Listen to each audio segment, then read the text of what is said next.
When my wife, Emma, suggested an open marriage, I was stunned. After 10 years together, I never expected this. She craved freedom and excitement. We had met in college, two young souls navigating adulthood. Emma was vibrant and ambitious, while I was more grounded, content with simple pleasures. Our bond grew strong, and marriage seemed like the natural step. But as years passed, routine settled in.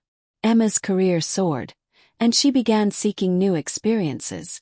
I, on the other hand, found solace in stability. When she brought up the idea of an open marriage, I resisted. The thought of sharing her with another man felt unbearable. But the more I objected, the more distant she became. Fear of losing her entirely led me to agree, hoping it would somehow bring us closer. Emma wasted no time. She was out late, meeting new people, immersing herself in a lifestyle I couldn't comprehend. I felt invisible, a stranger in my own home. Then came Lily, Emma's younger sister.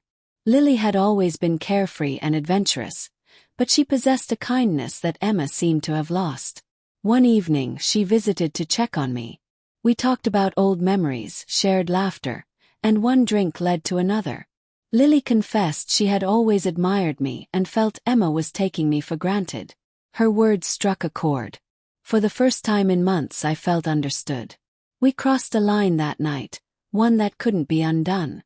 Surprisingly, guilt didn't consume me. Instead, I felt alive. Lily and I began seeing each other in secret. Her compassion and authenticity contrasted starkly with Emma's detachment. Eventually, Emma found out. The confrontation was brutal, filled with anger and betrayal. Yet, beneath her rage, I saw regret. She had opened the door to this chaos, and now she couldn't close it. Our marriage crumbled. Emma and I divorced, and I moved on with Lily. It wasn't the path I imagined, but life is unpredictable. Sometimes, in brokenness, you find something real. And that was just the beginning. Lily and I moved to a smaller town where no one knew our story. We sought peace, hoping to escape the shadows of judgment.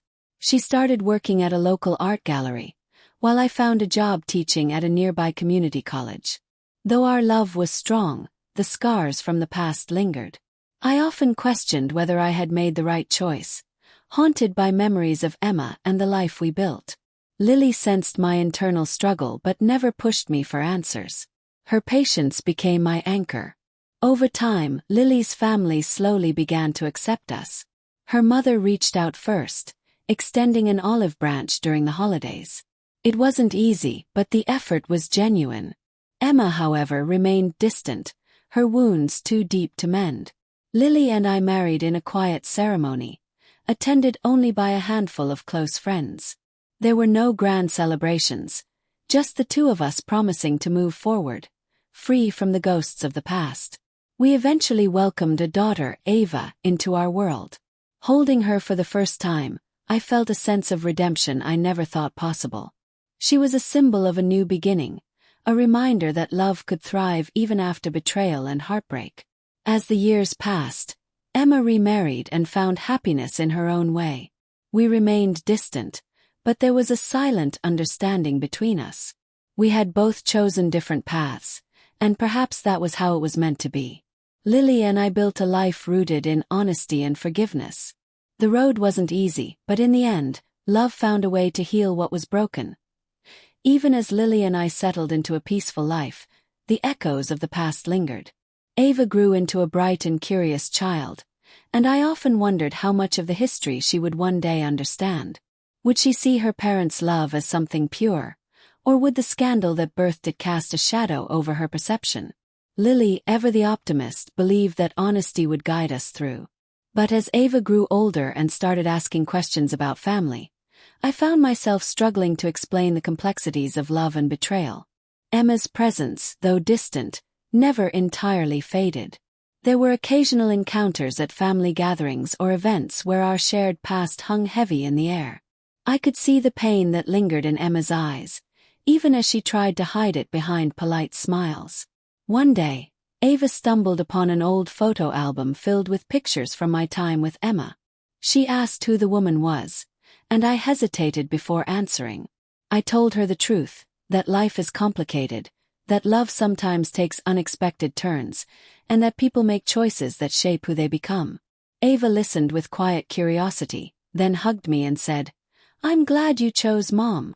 In that moment, I realized that the past would always be a part of us, but it didn't have to define our future. Lily and I had built something real, something enduring. And as long as we faced the world together, the shadows of yesterday would never dim the light of what we had become. Time softened the sharp edges of the past. Ava grew into a compassionate and intelligent young woman, and as she carved her own path, she carried the strength of the love that raised her. Emma eventually reached out.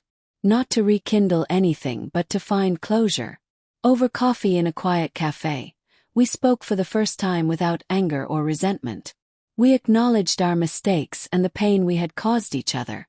There were no apologies that could undo the past, but there was an unspoken forgiveness that brought a strange sense of peace. Lily and Emma, once estranged, also found their way to a fragile truce. They would never be sisters as they once were, but there was civility and mutual respect, especially for Ava's sake. In the end, love proved itself to be complex, unpredictable, and resilient. And while the scars of the past remained, they no longer defined our future. We had all, in our own ways, found acceptance and healing. Years turned into decades. Ava grew into a remarkable woman, driven and compassionate. She pursued her dreams in psychology, perhaps inspired by the emotional complexities of her own upbringing. Ava's success brought her back to the city where it all began. She opened a counseling practice focused on helping families navigate emotional turmoil and reconciliation.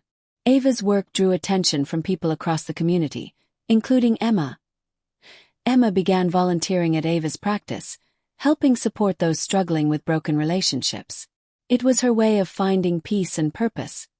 Over time, Emma and Lily slowly repaired their bond.